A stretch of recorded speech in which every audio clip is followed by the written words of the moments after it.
Baptist, but 13 is a very important number to this secret society.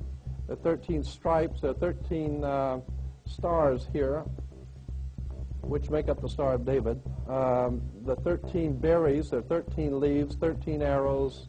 There are 32 feathers here and 33 feathers there.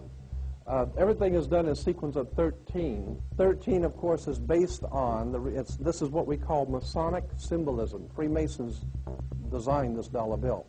Everything is done in sequence of 13, and again, I draw your attention to the fact that you have 13 stars here, which collectively make up the Star of David. There's a reason why.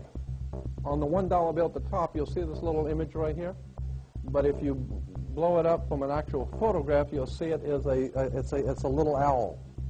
It's a symbol of the Bohemian Society. The Bohemian Society meets in California on the last 2 weeks of July of every year. I have pictures showing all of the presidents, all of the living presidents, excluding the new one, but all of the living presidents at Bohemian Grove in Northern California, and they're all wearing red and black Ku Klux Klan dress type of regalia, like the Ku Klux Klanners, with the pointed headdress and everything. And, I mean, that's quite a sight to see presidents dressed like Ku Klux Klan members, right? And they're standing in front of a big open pit of fire, and behind them is about a 20 to 25-foot owl behind them. And the article in Elm magazine and Time magazine, I've got 2 or 3 different magazines showing basically the same pictures. It says that the presidents meet with all of the heads of industry throughout the world, all of the heads of state throughout the world, and all of the most important wheeler dealers in this country, and they all meet up in Northern California, and they have rituals where they go before the owl after midnight.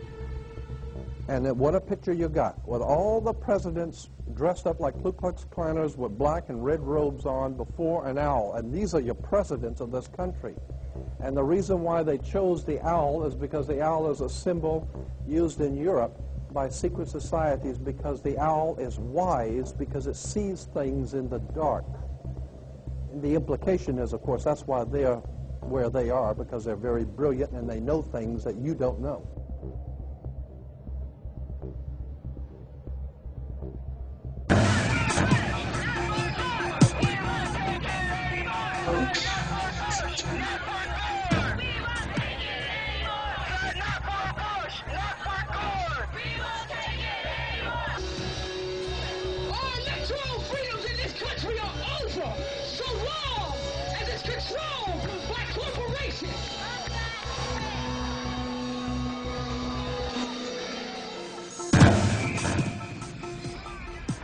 Your living room is the factory.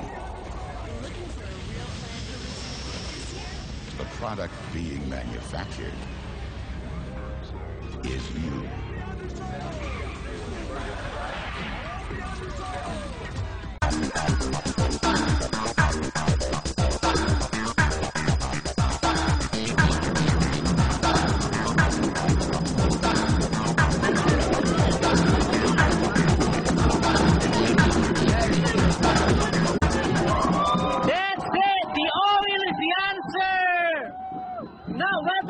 Distraction! Fools need the oil!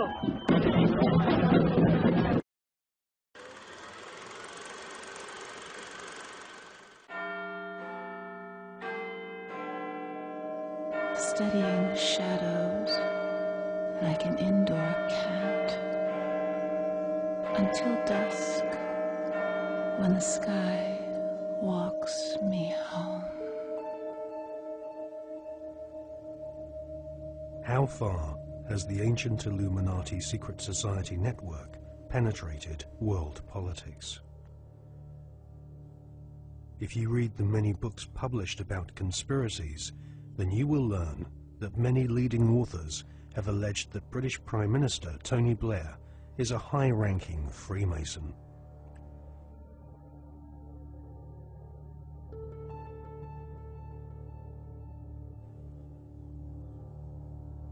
Mr. Blair is a Queen's Counsel barrister a profession which has its roots in the Temple Bar, built in London by the Knights Templar secret society in the 12th century.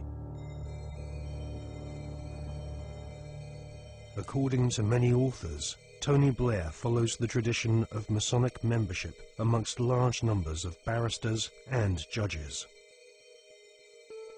Mr. Blair is allegedly a member of the 1591 Studholme Masonic Lodge, which meets, amongst other places, at the Café de Paris in London. The Prime Minister has defended his role in lobbying on behalf of a wealthy Labour Party donor who was negotiating to buy a steel company from the Romanian government.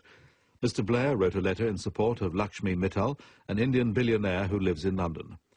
Mr. Blair said the letter was a standard one, written on the advice of the Foreign Office. However, opposition MPs are calling for an inquiry into allegations that his intervention helped to clinch the deal for Mr. Mittal's company, which is registered in a Caribbean tax haven.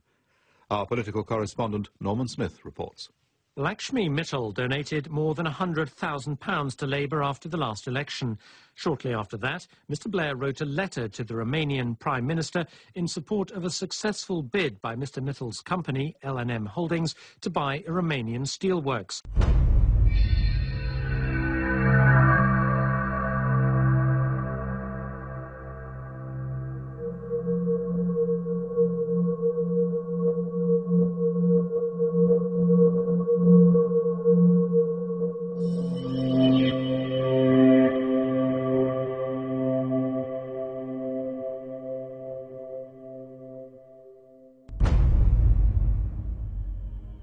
A retired solicitor once described barristers like Tony Blair as highly paid professional liars. So it is unlikely that Tony Blair will ever come clean about his membership of a secret society. However, one thing we can be sure about. The Masonic establishment at the heart of British society does not like being probed or investigated when it comes to matters of Masonic membership. A recent Select Committee inquiry chaired by Labour MP Chris Mullins found that the Metropolitan Police Force and Judiciary were unwilling to force their members to disclose if they were members of secret societies. In a series of embarrassing revelations in the 1970s and 1980s, the British author Martin Short established that the Scotland Yard Vice Squad and senior CID officers were all Masons and taking bribes from pornographers in London's Soho. Martin Short estimates that 1 in 6 British police officers are Masons, and that there are approximately 600,000 Freemasons in Britain today. Many Freemasons occupy highly paid jobs at local borough councils across Britain, which often have Masonic temples inside council buildings, maintained at the taxpayer's expense. In Scotland, Masons used to proudly parade through the streets. After the exposure of local authority frauds involving corrupt Masonic solicitors and councillors,